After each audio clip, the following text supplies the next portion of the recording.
Okay, so I am going to input a new listing into the MLS. Now, I have already started it, but all you would do is go to add/edit, add new. Okay, I'm going to go to the one that I've already started.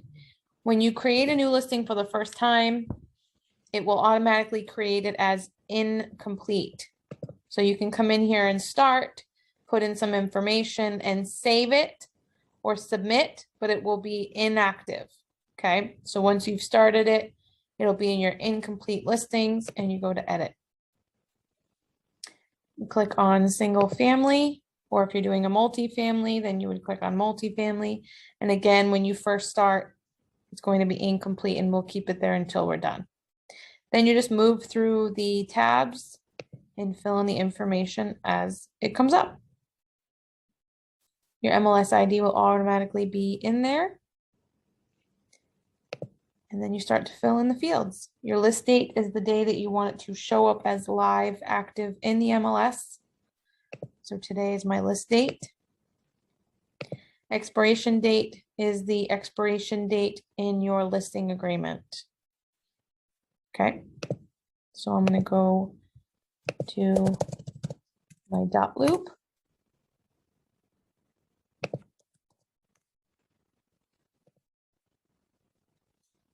And I'll go pull up my listing agreement.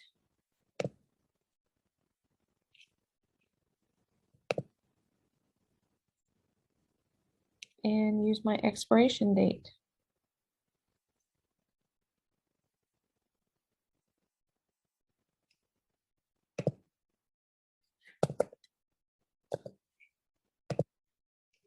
Listing contract is right to sell. Entry only would be a no. The only time you use that if someone is just using you to put their listing in the MLS. So if it was a FSBO and you're not actually listing it and you're just putting in the MLS, then that might be a yes. But typically that's going to be a no. If you have a sign on a property, you put yes. You don't need to select everything unless it's required. So we don't need that. List price, we're not sure yet, so we'll come back to that. Expected active date, this is only, as it says here, if you're going to put it in coming soon status, otherwise you leave it blank. Lockbox is if you're going to use one, then you can put that in there and put the serial number. Even if I'm using a lockbox, I don't typically put the code in here. I will put it so that clients have to call me to get the code. Compensation to the other side. You put the amount and the percent, or you can put the percent and then net sale. Depends on how you want to word it. You know, it doesn't necessarily matter. I usually put it here and in the comments the same way. And net sale just means it's 3% of the net amount. So if they have $100,000 offer and they need a $5,000 closing credit, then the commission is paid on 95. Limited service will be no. Occupancy days, I typically put this as negotiable. And that just really means once the seller sells the house, you know, does the tenant need to be out? Does the owner need to be out, etc.? I always just leave that negotiable. That way you have some options.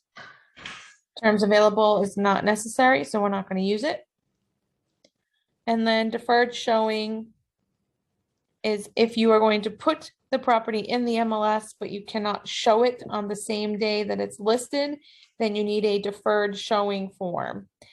If you put the deferred showing as yes here and you do not put a deferred showing form in the MLS within 24 hours, you will get a fine of $100.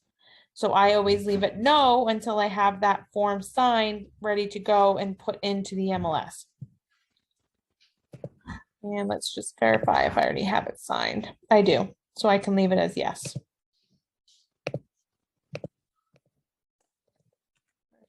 Showings at house Saturday 9/11 from 11 to 2.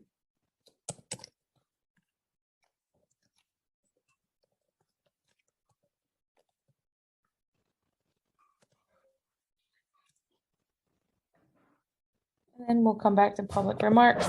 This is where you basically write up that little description of the property. What's for you? Oh, hold on, I want to pause.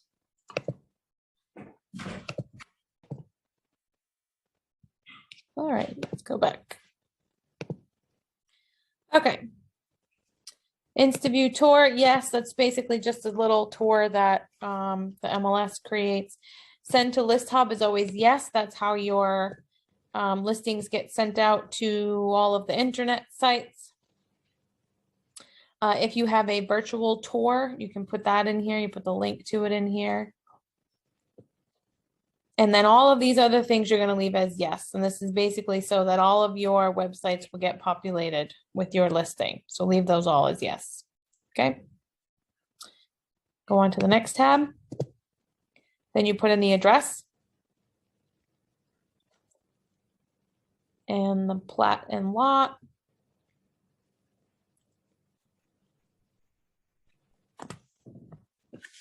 Which I have physically here somewhere.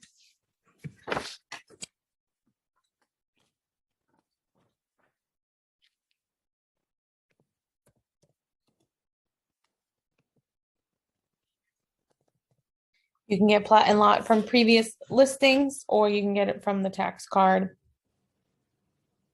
Neighborhood you could put if needed. It's not required. And then update over here on the map. Get latitude and longitude from the address. You push that button, it will automatically put it in there for you. Okay. Association fee only applies if you are doing a condo. REO bank owned, you're going to put no unless it's owned by the bank, like it's a foreclosure or a short sale. If it's not under construction, you put no. Elevation certificates more pertain to if you're in a flood zone.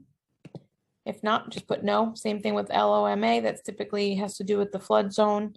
If it's a historic home and you know for certain, then you can put that it's on the National Register of Historic Homes. If you don't know, just put unknown. Taxes you can get from the tax card. Again, you can pull that from the town tax assessors database, or you can pull it right in MLS using the 360 view.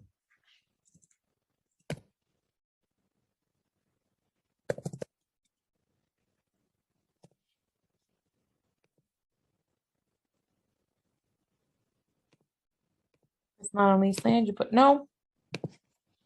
Assessment again comes from the tax card.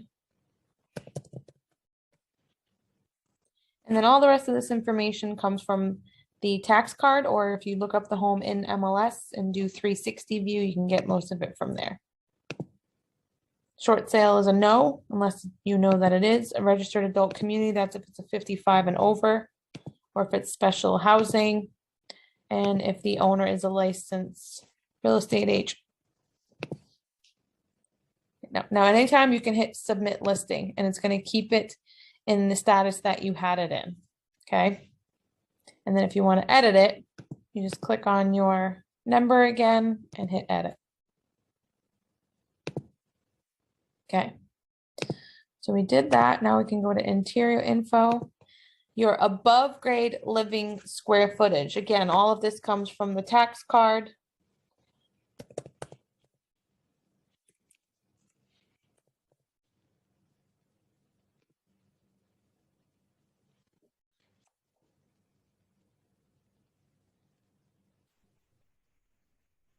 Just doing some math here on my calculator.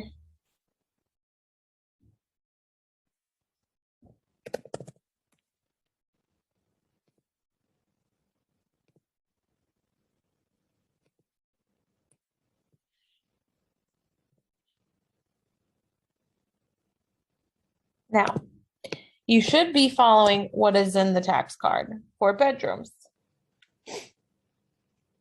Sometimes it's not updated. So in this case, it is a 4-bedroom, but there's also a finished bedroom space in the downstairs, which I'm going to count because it is a split level and it's on the above grade square footage technically. It's just not listed in public record yet.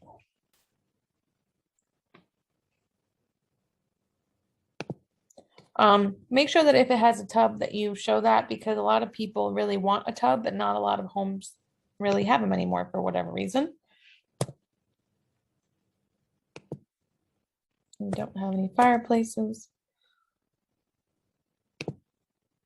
And then all of this information you just fill in based on public record and you physically going into the house and seeing it.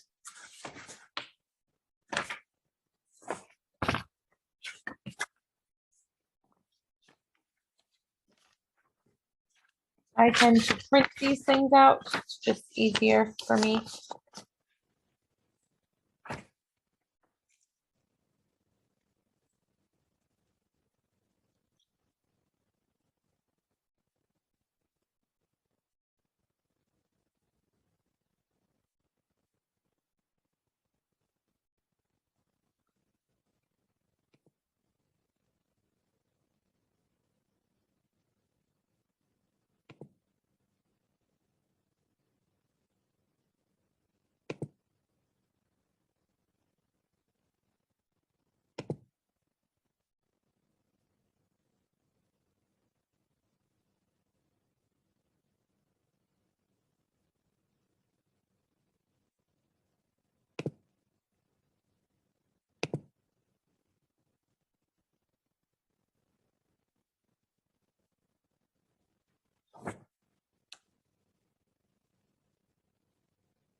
All right, so floors, you're going to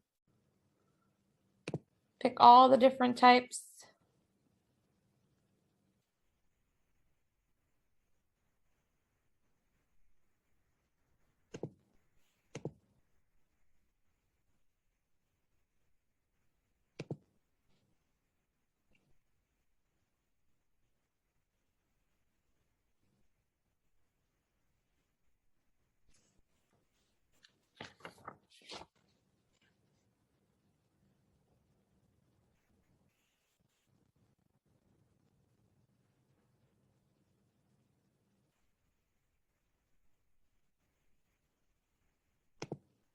And fill in as you go.